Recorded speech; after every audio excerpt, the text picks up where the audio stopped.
अस्सलामुअलैकुम मेरे प्यारे प्यारे व्यूवर्स को मेरा प्यार भरा सलाम। मैं हूँ हफ्सा फरीद और आप देख रहे हैं मेरा YouTube channel Hafsa Farid cooking. सबसे पहले पतीले में एक भरकर गिलास जो मैंने पानी का ऐड कर दिया है और इसके अंदर मैंने अच्छी तरह से धो लिए गंदले।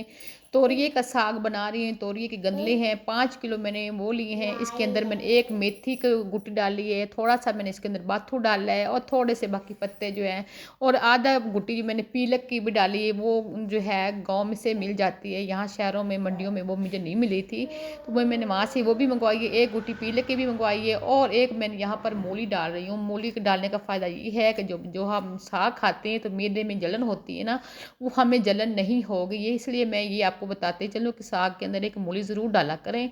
ये ठंडक होती है, मैदे को की तसीर के लिए बहुत फ़ायदेमंद है।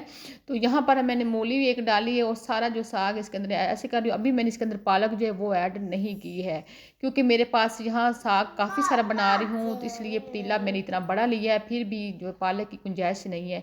तो मैंने ब्रीक ब्रीक जो है ना, तोरिए के गंदले हैं, ये तोरिए का सीज़न जा रहा है, अभी ख़त्म होने लगा है, क्योंकि तोरिए के गंदले जल्दी जो है ना उनके ऊपर फूल निकल आते हैं। तो यहाँ पर मैंने ढक देती हूँ इनको 15 मिनट के बाद। तो मैं फिर देखती हूँ, यहाँ हमारे 15 मिनट हो गए हैं। तो यहाँ तक कि साग जो आधे से ज़्यादा कम हो गया, नीचे हो गया पक के। तो आधा किलो ही मैंने यहाँ पर सब्ज़ मिर्चें लिए हैं, आप कम या ज़्यादा कर सकते हैं। मैंने इसके अंदर सुरख मिर्चें नहीं डालनी, इसलिए मैंने सब्ज़ मिर्चें जो है वो आधा किलो लिए, उनको भी चॉप कर लिया और ऊपर मैंने फैला देती हूँ। फैलाने के बाद इसके ऊपर भी मैंने पालक धो लिए, वो भी इसके ऊपर मैं फैला देती हूँ। फैला के सारी एक तरह की करेंगे। पालक जो है वो मेरे पास इस वक्त 2 किलो है।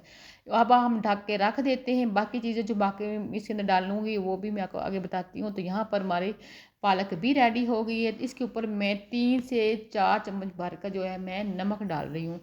इसी पॉइंट पे नमक डाल देंगे ताकि हमारे पूरे साग के अंदर जो नमक और मिर्च की जो है ना मकदार वो बराबर हो जाए। फिर हमें अगर कम या ज़्यादा लगे तो हम जब तड़का लगाएंगे उसमें पूरा खा सकते हैं। तो यहाँ पर मैंने इसको मदनी के साथ अच्छी तरह से मिध लेती हूँ। आप इसको क्या बोलते हैं, आप जूसर जग में भी बना सकते हैं या इलेक्ट्रिक बीटर के साथ भी कर सकते हैं, लेकिन मैं यहाँ पर हाथ के साथ कर रही हूँ। मुझे हाथ वाला जो साग है ना वो बहुत मज़ेदार लगता है। तो ये आगे से भाप काफ़ी आ रही है कैमरे के सामने। तो यहाँ पर मेरा साग मुकम्मल हो चुका है, काफ़ी मेहनत करने के बाद अब माशाल्लाह से मेरा साग मुकम्मल हो गया। तो अब मैं इनको फ्रीज़ कर देती हूँ सारे साग को।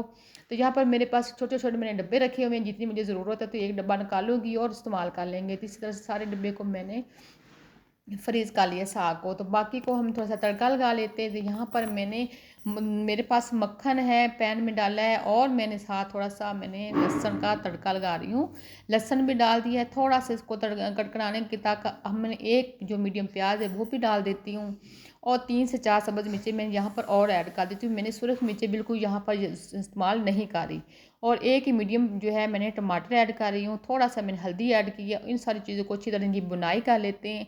आप किस तरह से तड़का लगाते हैं, खाली मक्खन भी डालें तो वो भी बहुत मज़ेदार है।